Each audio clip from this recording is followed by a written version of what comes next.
Queridos amigos, sejam bem-vindos ao canal Videira Espírita. Meu nome é Cristina Brito e este é o programa Gotas do Evangelho. Aqui, diariamente, vemos as mensagens do Espírito Emmanuel recebidas pela psicografia, pela mediunidade de Chico Xavier e reunidas no livro Caminho, Verdade e Vida, publicado pela Federação Espírita Brasileira.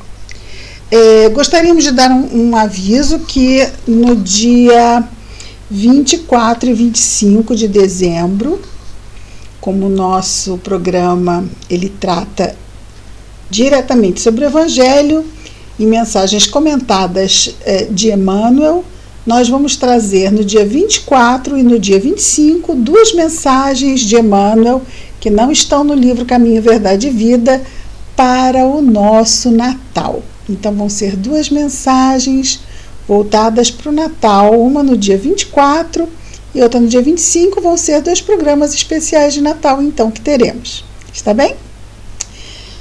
Bem, hoje nós vamos ver juntos a mensagem de número 144. Vocês gostam de ouvir casos? Casos são bons, né? Eu também gosto de ouvir. Vou contar um caso para vocês. É interessante porque ontem, quem ouviu o programa de ontem, da mensagem 143, Legião do Mal, foi um programa curto, porque eu estava tossindo, com a voz muito irritada, e, a princípio, poderíamos pensar, ela está gripada. Não, ela não estava gripada. O que aconteceu? Aconteceu que eu estava muito envolvida e distraída aqui com um estudo que eu estou fazendo, que é para o meu final de semana, e me esqueci que eu botei feijão no fogo. Aqui não é fogo, é uma placa que esquenta. E simplesmente eu me esqueci para o meu jantar. Nisso, como eu fiquei muito entretida no estudo, teve uma hora lá que eu parei e disse assim, vou esquentar esse feijão que estava na geladeira e vou comer esse feijão, está tão gostoso. Aí a gente já vê perturbação, né? Porque eu comer feijão, só feijão, pois é, mas estava muito bom, eu vou comer só feijão. E eu tenho tendência a esquecer comidas no fogão, porque eu me distraio com outras coisas. A cozinha não é assim meu foco número 1 de atenção. E aí, eu voltei para o meu estudo e em um determinado momento, já no final, tanto que por causa do estudo, o Gotas do Evangelho já seria feito mais tarde mesmo, eu nem fiz boa noite ontem, excepcionalmente, e de repente comecei a sentir um cheiro de queimado. Nisso, meus amigos, já eram umas 2 horas da manhã. Devia ser. Quando eu consegui acabar o meu estudo, que aí eu voltei, né? Desconcentrei. E aí eu pensei assim, gente, mas não é que tá um cheiro de queimado aqui? Que cheiro é esse, tão tarde? Quem estaria com alguma coisa queimando? E não me lembrei do feijão. Eu levantei e comecei a procurar onde estava o cheiro. Mas quando eu percebi que vinha na direção da cozinha, eu me lembrei do feijão. Já era tarde. A cozinha era fumaça pura. Aí eu entendi como no incêndio, eu ficava assim, pensando, como é que as pessoas no incêndio morriam de fumaça e não morriam do fogo? Eu entendi ontem. Você respira 4 vezes e não consegue respirar mais.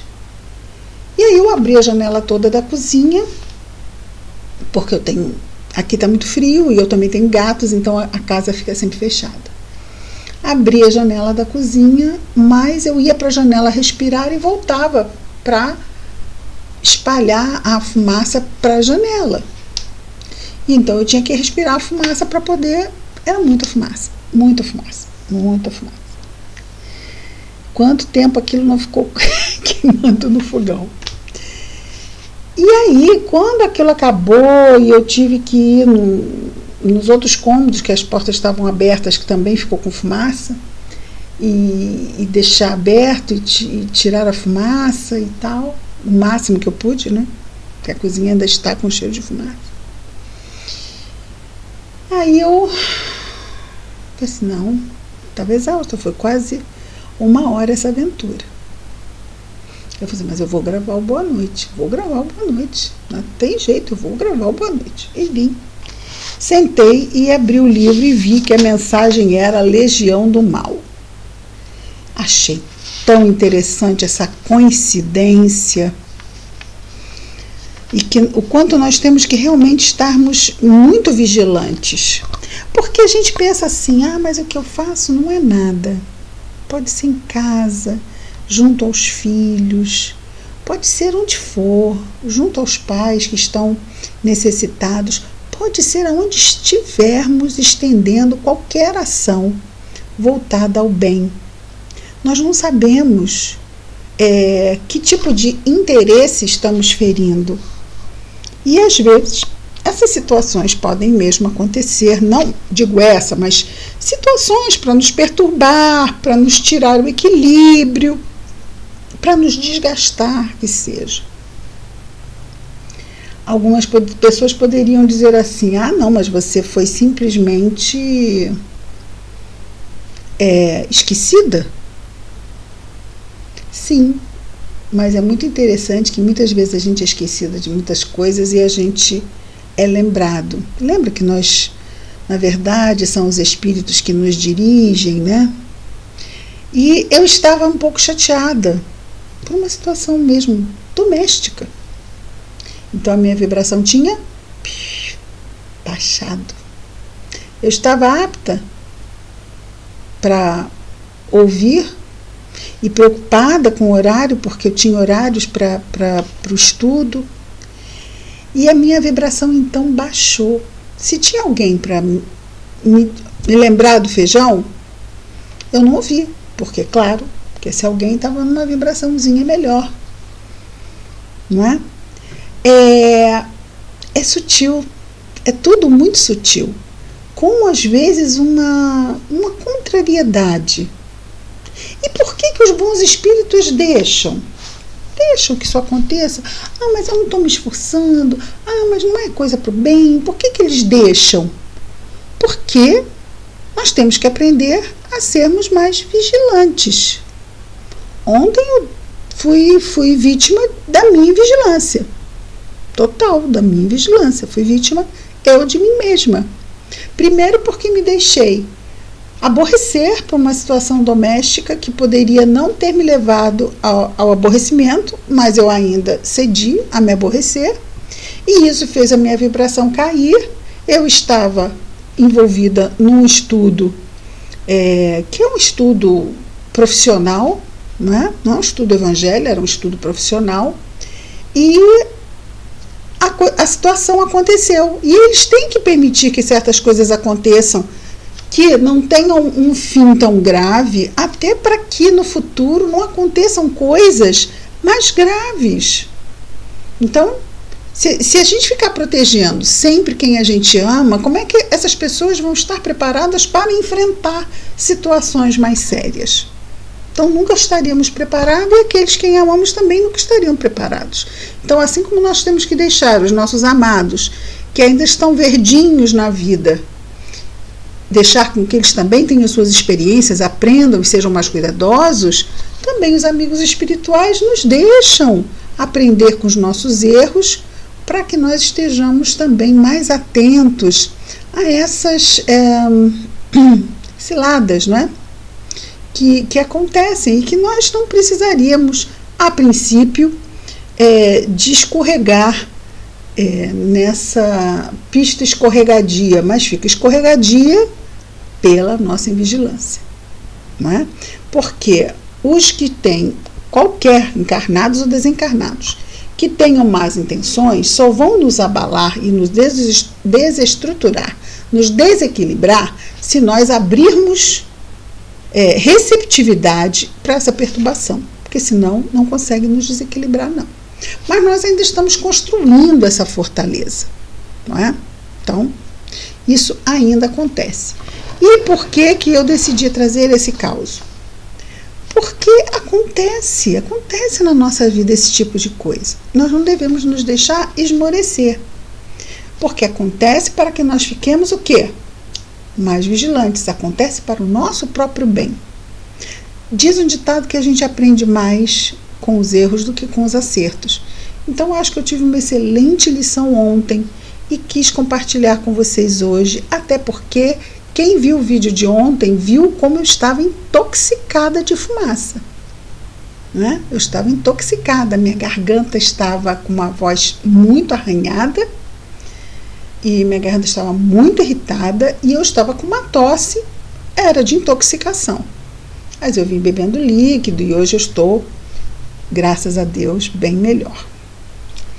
Hoje, na mensagem 144, Emmanuel vai aprofundar a lição de ontem, certo? Depois, se vocês quiserem colocar nos comentários, né, o que vocês acharam. Vamos dizer assim, Cristina, fica atenta, menina. Merecidamente, podem dizer. Então, a nossa mensagem de hoje tem o título de Que temos com o Cristo?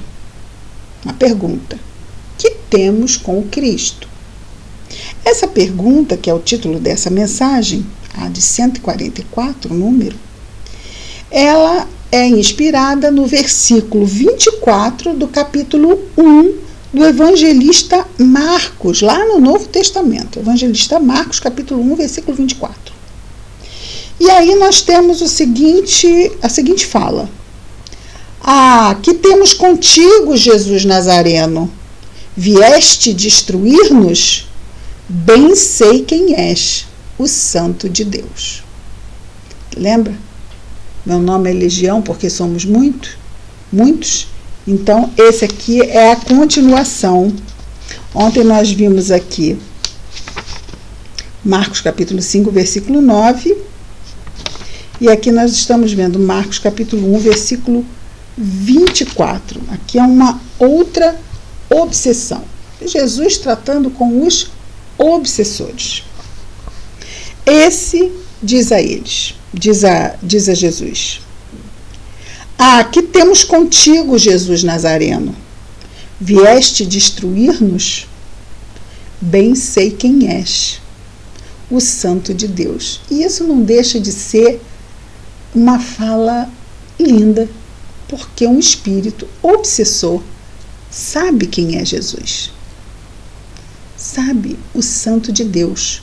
Só que muitas vezes os espíritos que estão afastados de Deus e por consequência de Jesus, eles acham que eles conseguem se manter à parte da criação, porque é Deus que cuide lá dos problemas dele, porque eu não tenho nada a ver com isso. Mas se é um filho de Deus, tem tudo a ver com isto. E Deus tem tudo a ver com ele. E Jesus, que está cuidando dos seus irmãos de humanidade, que somos todos nós, tem tudo a ver conosco. Mas é uma pergunta muito defensiva. Nós percebemos que tinha alguém com medo. Claro, eles ali estavam reconhecendo a autoridade moral de Jesus, o Santo de Deus. Mas Jesus os tinha pego, vamos chamar assim, não é?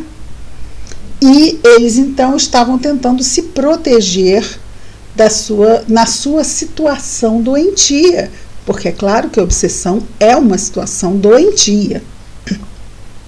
Vieste destruir-nos? Olha o medo. Por quê? Porque Jesus poderia? Não. Primeiro porque eles são espíritos imortais e não podem ser destruídos, foram criados por Deus e são imortais, não serão destruídos. Então, mas isso mostra como muitas vezes os espíritos são infantis, por desconhecimento, e ficam com medo e se defendem na sua infantilidade. Bem sei quem és, o Cristo, o Santo de Deus. Bom, então eles reconhecem, têm medo, mas se mostram ainda endurecidos na mudança, porque dizem o quê? Que temos contigo. Tipo assim, que temos contigo. queriam que não houvesse nada, mas tem muita coisa, muita. Jesus não veio curar os sãos, não é? Veio curar os doentes, ele mesmo disse. E quem são esses? Senão todos nós deste planeta, ainda de provas e expiações. Nosso Emmanuel vai então comentar as palavras deste Espírito a Jesus, dizendo: grande erro supor que o Divino Mestre houvesse terminado o serviço ativo no Calvário. Então, o serviço de Jesus não terminou no Calvário. O Calvário foi o momento da crucificação. Jesus continua caminhando em todas as direções do mundo, ou seja, atendendo a todos os irmãos de humanidade, todos, onde quer que se encontrem, moralmente falando, vibratoriamente falando. Seu Evangelho Redentor vai triunfando, palmo a palmo, no terreno dos corações. Olha que lindo. Seu Evangelho Redentor vai triunfando, palmo a palmo, no terreno dos corações. Então é por isso que ele está indo em todas as direções, em todas as vibrações de todos os corações, e está nos conquistando ano a ano nesses milênios, pouquinho a pouquinho. Semelhante circunstância deve ser lembrada, porque também os espíritos maléficos tentam repelir o Senhor diariamente. Então, assim, como nós vimos aqui esse mecanismo de defesa provocado pelo medo, não, a gente que não quer mudar, deixa a gente aqui, Senhor, eu sei, eu sou o santo de Deus, mas não destrói a gente não, deixa a gente quieto, né? A gente não tem nada consigo, segue seu rumo, que a gente segue o nosso. Então essa é uma forma de se afastar da própria vida espiritual que nós temos, porque somos, em primeira instância, espíritos imortais. Em segunda instância, somos espíritos reencarnados temporariamente. Não é? Vamos dizer até mesmo desses espíritos, em segunda instância, são espíritos temporariamente nas sombras ou nas trevas. Mas isso também é temporariamente, já que todos nós iremos progredir, porque o progresso é uma lei. Nosso Emmanuel, então, nos diz: semelhante circunstância de que Jesus vai nos conquistando palmo a palmo, não é? Deve ser lembrada, porque também os espíritos maléficos tentam repelir o Senhor diariamente. Ele vai conquistando palmo a palmo, por quê? Porque nós somos resistentes. Porque senão ele já teria conquistado todo mundo há muito tempo, não é mesmo? Por que está indo nesse palmo a palmo e palmo a palmo? Porque nós estamos resistentes. Mudar não é fácil. Nós ficamos justificando as nossas escolhas ainda equivocadas. Fiquei nervosa mesmo e falei mesmo, porque você viu o tom que fulano falou comigo? Aí a gente justifica. Cheguei, olha, dei duas ali que ficou até sem palavras. Nem consegui olhar para cima, ficou lá olhando para baixo, ficou sem cara. Não é? Essa resistência de cedermos a essa generosidade sem limites. Luta de todos nós. Uns conseguem mais, outros menos num ponto, já no outro os outros já conseguem menos, e aquele que conseguia menos consegue mais. É assim. Nosso Emmanuel continua dizendo: refere-se o evangelista, que no caso Marcos na sua narrativa, a entidades perversas que se assenhoreavam do corpo de uma criatura. Entretanto, essas inteligências infernais, porque aí ele faz referência ao inferno, que seria um lugar vibratório inferior, porque inferno é alegoria, ou seja, inferno não existe. O que existem são locais de vibrações inferiores habitados por criaturas moralmente muito inferiores que o que fazem nos faz lembrar daquela figura alegórica do inferno, né? Então, o evangelista se refere a entidades perversas que se assenhoreavam do corpo da criatura. Entretanto, essas inteligências infernais prosseguem dominando vários organismos do mundo. Isso mesmo que ouvimos. Ah, mas isso faz 70 anos atrás. Melhorou? Melhorou? De 70 anos para cá? Tecnologicamente melhorou, mas a humanidade está redimida, todos só fazem o bem, não existe mal no mundo, todos se amam? Ainda não, né? Essas inteligências infernais prosseguem dominando vastos organismos no mundo. Aí ele vai colocar, além de organismos, no Evangelho está que é o organismo de uma pessoa. Mas aqui ele vai se referir a organismos sociais, a instituições. Na edificação da política, erguida para manter os princípios da ordem divina, surgem sob os nomes de discórdia e tirania. Isso lá nas instituições políticas, né? Nos centros da política humana. Infelizmente, discórdia e tirania, temos visto isto? Infelizmente ainda vemos. No comércio formado para estabelecer a fraternidade, aparecem com os apelidos de ambição e egoísmo.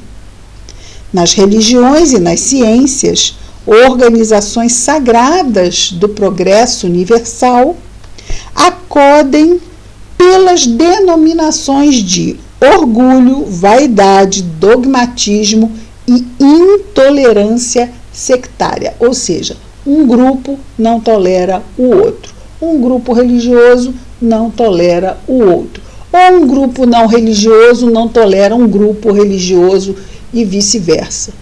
Intolerância. Na questão da religiosidade. E também ele coloca aqui no campo das ciências. A ciência também, né? Até porque tem muita vaidade, né? A vaidade intelectual. Existe a vaidade física, mas a vaidade física, ela vai sendo quebrada pela velhice. E às vezes a vaidade intelectual, ela com o tempo, ela vai sendo mais exaltada, porque se somam anos de experiência e títulos e títulos e títulos. É interessante. E ele continua dizendo, não somente o corpo da criatura padece a obsessão de espíritos perversos, porque claro que ainda existem espíritos encarnados obsidiados, é claro que a obsessão está aí também. E nós precisamos tomar cuidado, porque uma obsessão simples é como uma pneumonia, né? Qualquer um pode pegar. Começa com uma influenciação. Então, a obsessão simples, que são aqueles casos sobre vingança, ou então os casos de vício, onde nós temos as obsessões por vampirismo, não é? Nós estamos falando de obsessão simples, uma obsessão simples. Ela começa com uma influenciação, aquela ideia que vem e fica tentando achar um ninho naquela árvorezinha mental. Onde que eu vou botar um ninho? E fica ali, papá, papá, papá. E se aquela mente acolhe aquele ninho perverso de ideia, essa influenciação pode se transformar numa obsessão simples. Então nós temos que tomar muito cuidado, porque uma obsessão simples pode progredir, assim como um resfriado, uma gripe, uma pneumonia. Então nós temos que cuidarmos da profilaxia mental e emocional. Muito importante isso.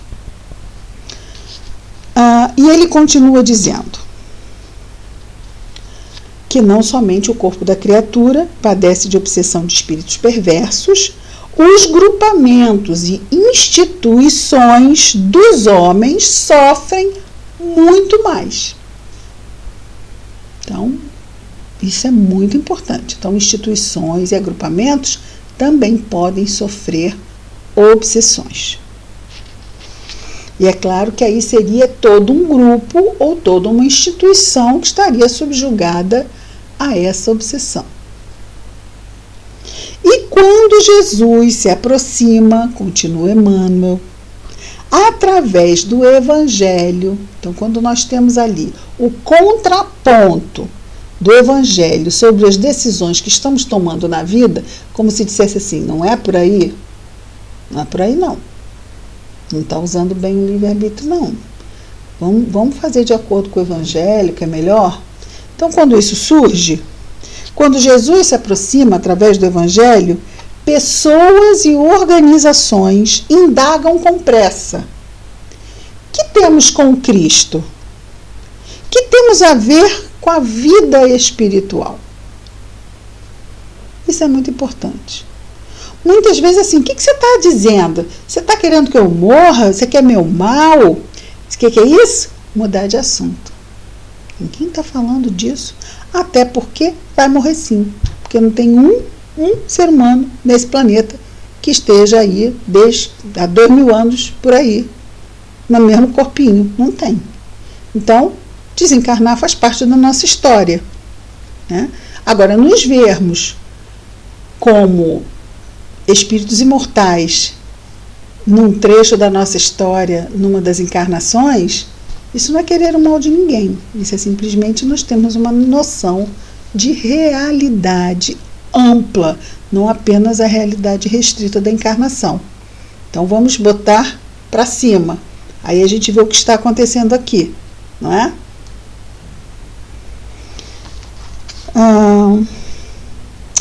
Quando Jesus se aproxima, aí temos a pergunta, né? O que temos? Não tem tempo para isso agora não. Que vida espiritual? Estou muito ocupado com isso, estou muito ocupado com aquilo, estou muito ocupado com aquilo.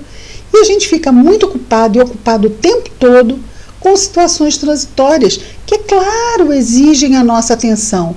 Mas o tempo todo? Como assim? Nós não temos um tempo do nosso tempo para tratar do nosso lado espiritual? Quem organiza o nosso tempo? É o mundo? Nós não temos como chegar e tentar organizar o tempo que o mundo está dizendo, olha, é isso aí que tem que fazer. Não, tudo bem, eu sei, mas eu vou arranjar aqui um espaço de tempo, porque esse espaço de tempo eu cuido da minha vida espiritual. Então eu tenho o meu momento da prece, eu tenho o meu evangelho no lar, eu tenho a minha leitura de reflexão, né? Eu escuto a palestra, ou eu vou na casa espírita. Então eu tenho esse meu espaço que eu preciso usar para refletir, aprender, estudar e refletir, para poder melhor praticar. Faz todo sentido, não faz? E aí, concluindo, vem o nosso querido Emmanuel e nos diz: é preciso permanecer. E é interessante, né, quando começa assim, é preciso, tipo assim, eu sou um bom amigo, eu estou falando, é para o seu bem, é uma verdade, escuta, é para o seu bem, quase, né? Por favor, é preciso permanecer vigilante à frente de tais sutilezas. Uma ideiazinha, olha lá, aquela ideiazinha está contaminada por um vírus. É o vírus da falsidade, é o vírus do pessimismo, é o vírus da queixa, é o vírus da tristeza. Então, para cada vírus, nós temos o antídoto. Mas é que o vírus, às vezes, nos deixa num estado de acomodação mental. E a gente lançar mão, né, da gratidão por estarmos aqui, porque isso vai nos colocar num outro padrão mental.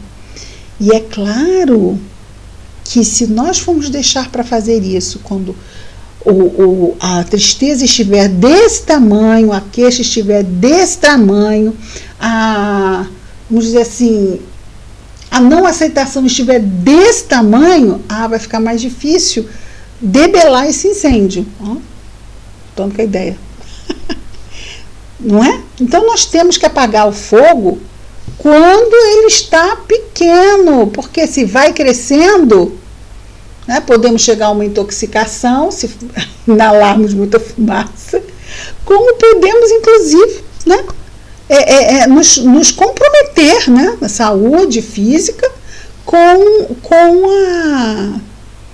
o incêndio. Mas nesse caso será a nossa saúde o quê? Mental. Então, a nossa saúde mental, então, corpo são em mente sã. Como é que eu faço a minha mente ficar sã? Qual é o médico das nossas almas? Qual é o remédio? Os valores do Evangelho são os valores da vida saudável. São os valores que deixam a nossa vida mais leve e mais iluminada. Então nós temos que tomar muito cuidado quando somos quase que provocados para cairmos em estados vibratórios, vamos dizer assim, ruins, né? Estados vibratórios baixos. E é interessante porque isso não tem nada a ver com perversidade, foi como falamos, tristeza, queixa, irritabilidade, tudo isso, medo, tudo isso faz o padrão. Então nós temos que estar sempre atentos e mantendo o bom ânimo, a fé, a coragem, confiança em Jesus, a gratidão por estarmos aqui sob os seus cuidados. É preciso permanecer vigilante à frente de tais sutilezas, porquanto o adversário vai penetrando também nos círculos do espiritismo evangélico. Nosso espiritismo é evangélico? O do Brasil, sem sombra de dúvida. Sem sombra de dúvida. Existem movimentos espíritas no mundo que não têm a característica que o Brasil tem, no sentido desse espiritismo evangélico. E ele tem um padrinho, essa forma que o espírita do Brasil tem de ver a doutrina espírita, que está por conta de Dr. Bezerra de Menezes, que presidiu a Federação Espírita Brasileira por 2 ocasiões e defendeu praticamente sozinho durante um tempo essa ideia, e não era aceito, mas por fim eles precisavam de alguém com uma força moral, e o único para dirigir a Federação Espírita Brasileira, e o único que eles confiavam era Dr. Bezerra de Menezes. Então é esse grande amigo espiritual, esse grande espírito que deixou a sua marca no movimento espírita brasileiro, nos fazendo perceber que a terceira obra da codificação kardeciana, o Evangelho segundo o Espiritismo, não está entre as 5 por acaso. O Evangelho é segundo a revelação das leis de Deus. O Espiritismo, ele amplia e aprofunda o entendimento que temos do Evangelho. E é exatamente isso que nós aprendemos quando estudamos o Evangelho segundo o Espiritismo.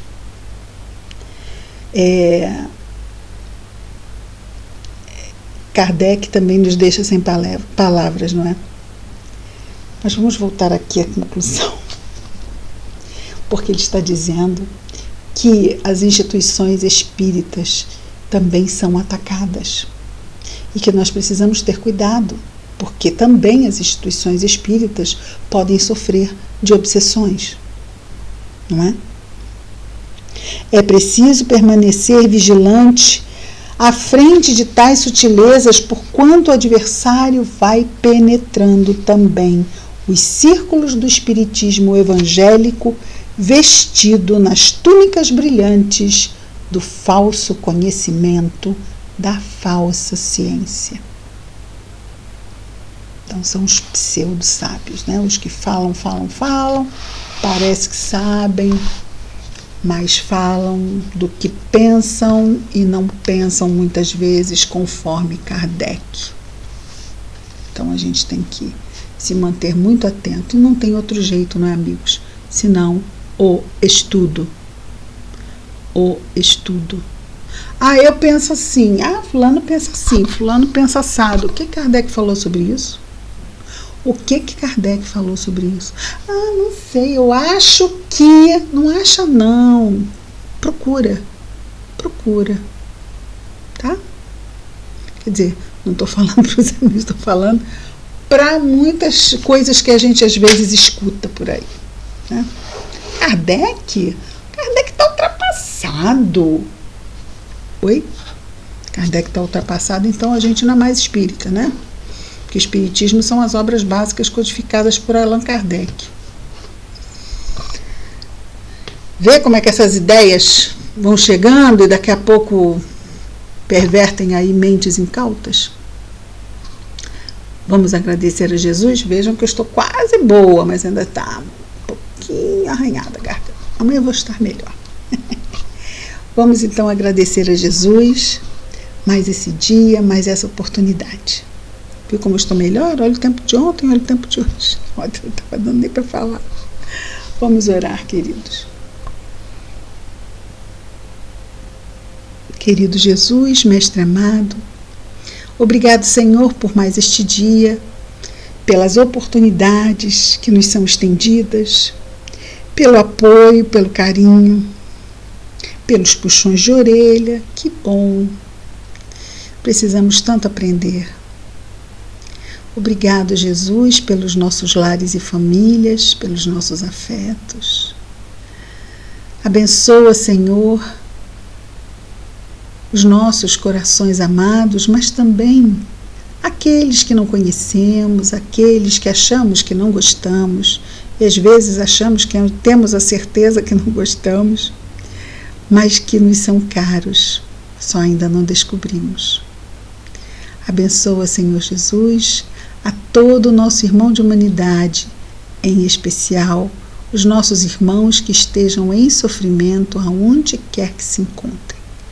Obrigado por tudo, Mestre amado, que as tuas bênçãos de paz e luz permaneçam em nós e entre nós hoje e sempre. Graças a Deus. É isso, amigos. Amanhã estaremos de volta com mais um programa Gotas do Evangelho. Muita paz a todos.